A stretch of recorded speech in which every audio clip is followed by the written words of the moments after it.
नाम छोड़ दो। तो इस बात को नाम जापक स्वीकार नहीं करेगा।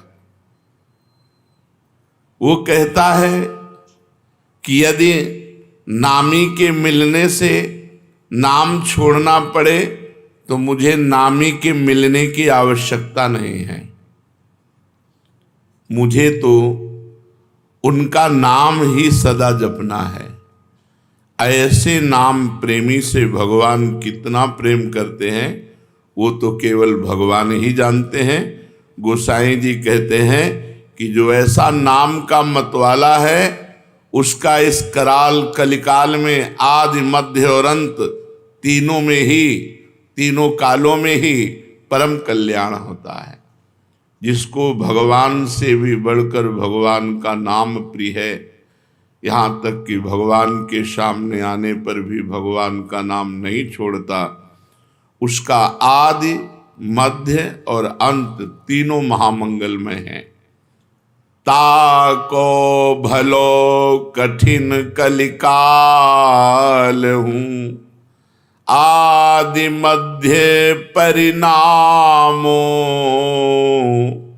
प्रिय राम नाम ते जाहि न रामो। बड़ी महिमा की बात कह रहे हैं। सकुचत समुझि नाम महिमा, मद लोभ मोह को कामो, राम नाम जप निरत सुजन पर, करत छाह घोर घामो। जो नाम प्रेमी है, नाम जब चलता है हर समय, तो अभिमान, लोभ, अज्ञान, क्रोध, काम ये सकुचा कर उस हृदय से भाग जाते हैं।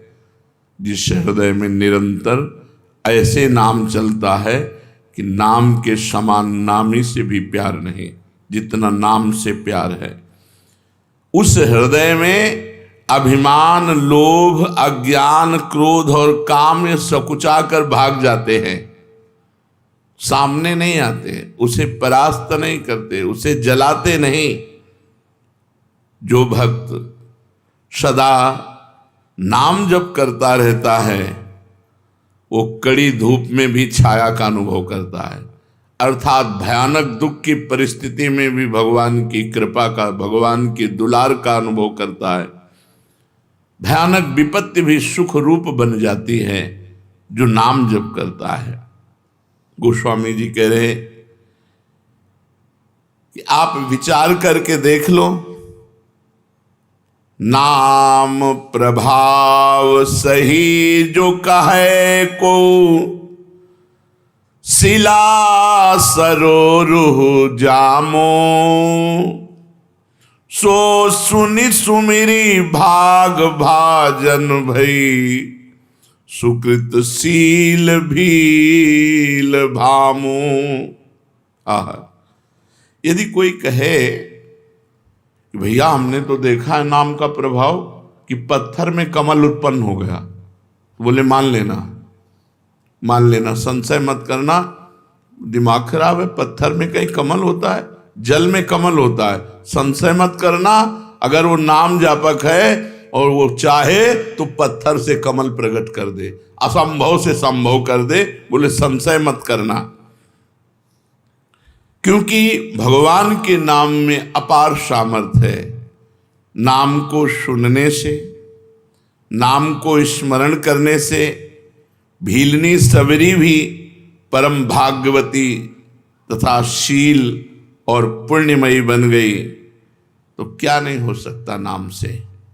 नाम वाल्मीक अजामिल के कछु, हु तो न साधन सामो,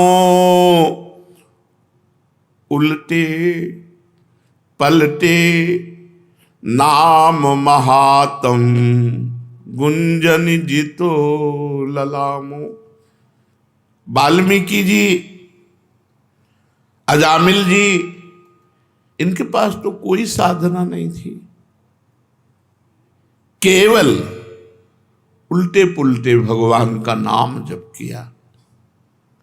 भगवान की नाम महिमा ने घुंघची को जवाहरात बना दिया, घुंघची को जवाहरात बना दिया, अर्थात जो बेकार था उसे महामूल्यवान बना दिया उल्टे पुल्टे नाम जप करने से।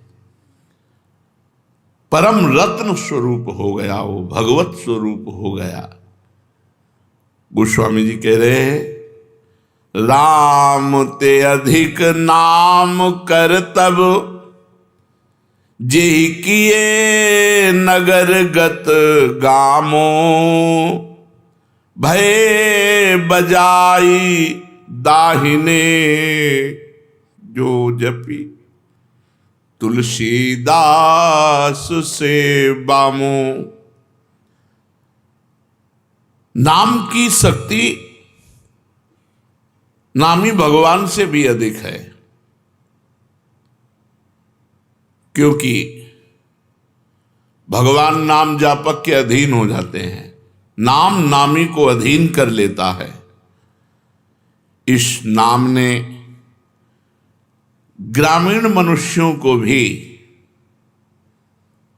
परम चतुर बना दिया, परम विद्वानों को भी जो दुर्लभ है वो ज्ञान प्रदान कर दिया ग्रामीणों को। ग्रामीण का तात्पर्य जो अनपढ़ गंवार, वो भी भगवान का नाम जप करके परम प्रवीण बन गए। असभ्यों को परम पुनीत महात्मा बना दिया नाम ने। गोस्वामी जी कह रहे हैं, इसी नाम को जप कर तुलसीदास सरीखे बुरे जीव डंके की चोट से कहता हूं अच्छे हो गए, डंके की चोट से कहता हूं अच्छे हो गए। तुलसीदास जी कहते हैं, हमारे जैसे बुरे जीव नाम के प्रभाव से डंके की चोट से कहता हूं अच्छे हो गए। फिर जो अच्छे लोग नाम जप करेंगे तो उनका क्या महान भाव होगा। इसलिए भगवान का नाम सर्वोपरि, जो भगवान से भी अधिक बढ़ करके है। साधना में शीघ्र लाभ मिले, इसके लिए क्या करना चाहिए। इसमें 3 चीजों की नितांत आवश्यकता है, 3 बातों की नितांत आवश्यकता है, जिससे आपकी साधना शीघ्र बढ़ेगी और फलदायी हो जाएगी। जितने भी भजन विरोधी भाव हैं उनका त्याग करना, चाहे वो व्यक्ति हो, चाहे वो वस्तु हो, चाहे वो स्थान हो, चाहे वो अंदर की वृत्ति हो। वृत्ति, व्यक्ति, वस्तु, स्थान के संग से जिससे हमारा भजन छूटे उसका त्याग कर दे। उस वृत्ति का, उस व्यक्ति का, उस भोजन का, उस वस्तु का, उस पदार्थ का, उस स्थान का, जहां हमें भजन में बाधा पड़ जाए। अगर शीघ्र साधन बढ़ाना है, भगवत प्राप्ति करनी है, तो ये नियम लेना है कि जिस व्यक्ति के संग से भजन छूटे, जिस वस्तु के खाने से भजन छूटे, जिस स्थान में जाने से भजन छूटे, जिस दृश्य के देखने से भजन छूटे, वो हमें सब छोड़ देना चाहिए। शीघ्र आपकी साधना बढ़ेगी और भगवत प्राप्ति के योग्य आपको बना देगी।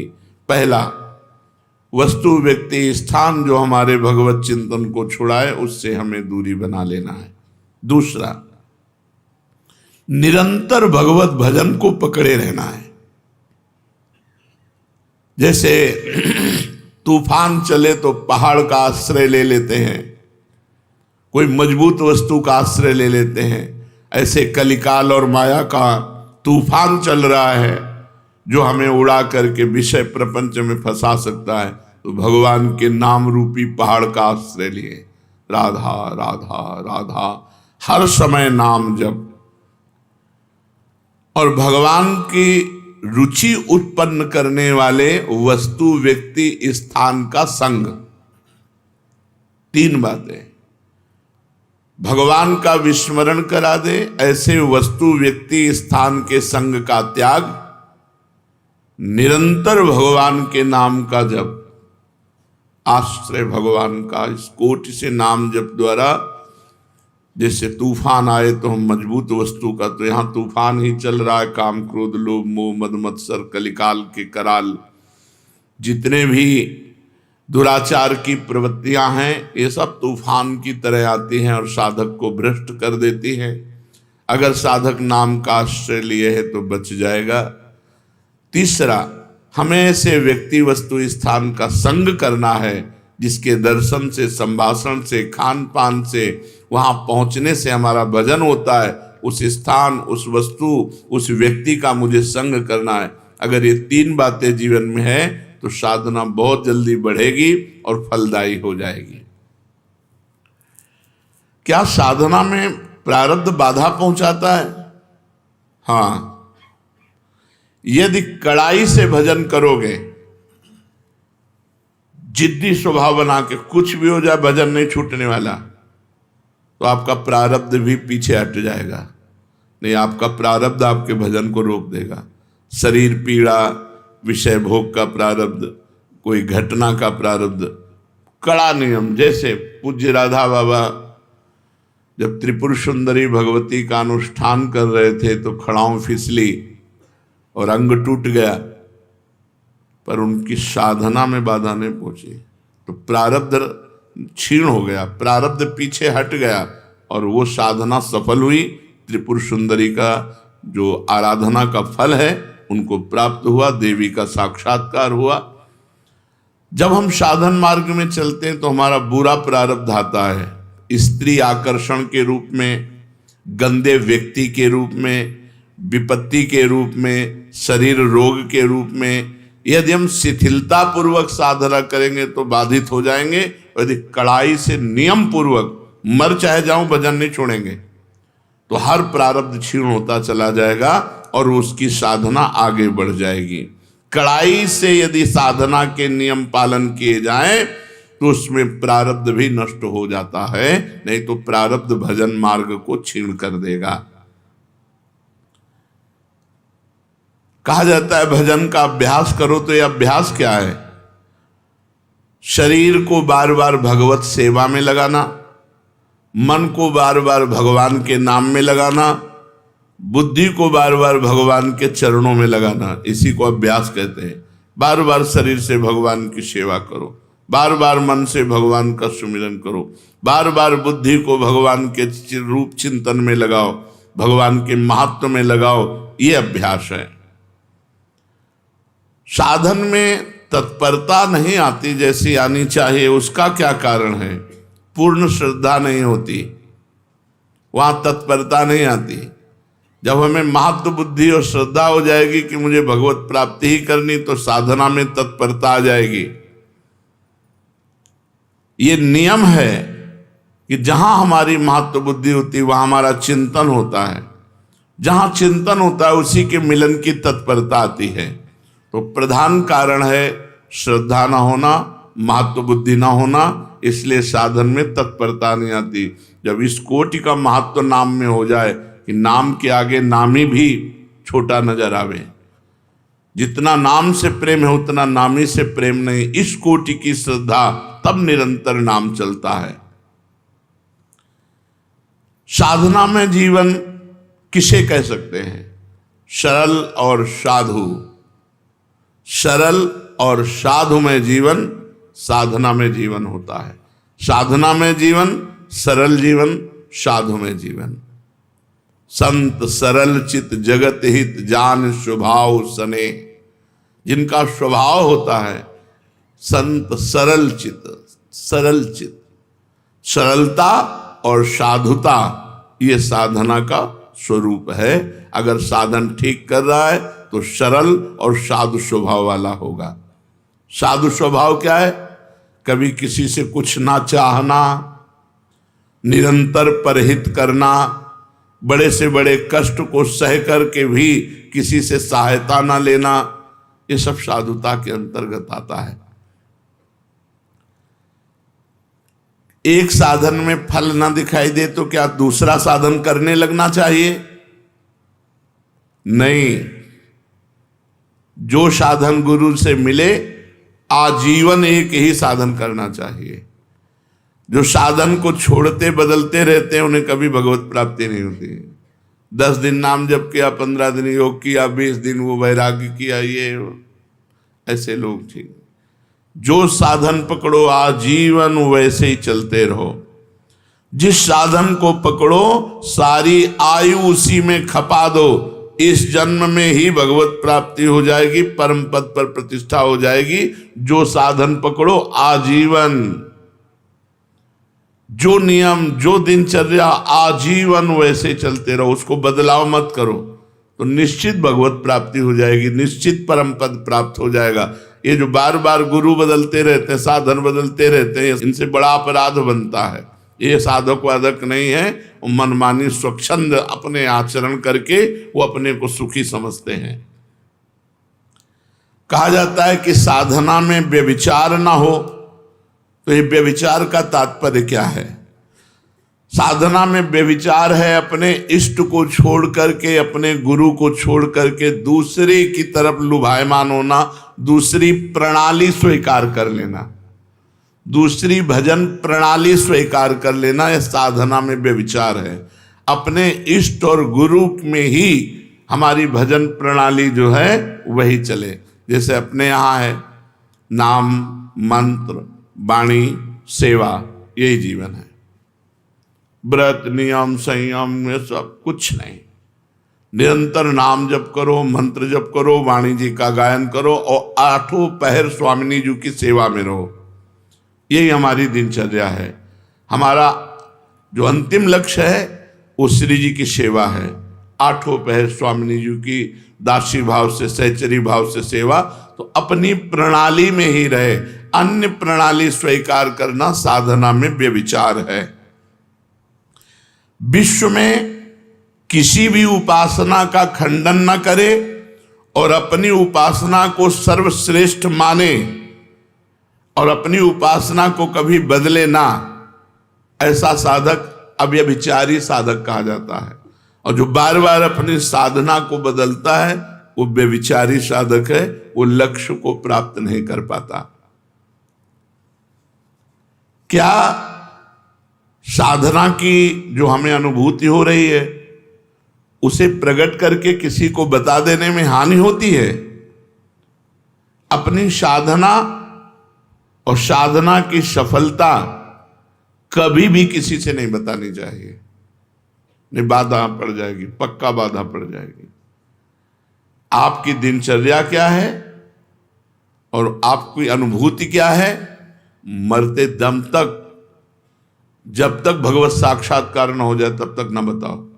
भगवत साक्षात्कार हो गया फिर तो कोई घाटा पड़ने वाला है ही नहीं।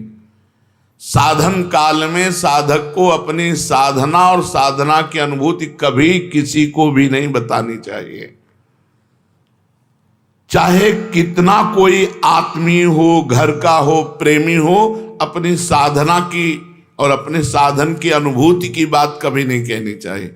आप कै बजे उठते हो, आपकी क्या साधना है, क्या जय बजे ठाकुर जी उठा देते हैं, उठ जाते हैं, जो करवा लेते हैं, उसको प्रकट नहीं करना कि हम पूरी दिनचर्या अपनी खोल के रख दी, उसकी अनुभूतियां खोल के रख दी, ठप हो जाएगी आपकी दिनचर्या, बाधित हो जाएगी, नहीं होगी।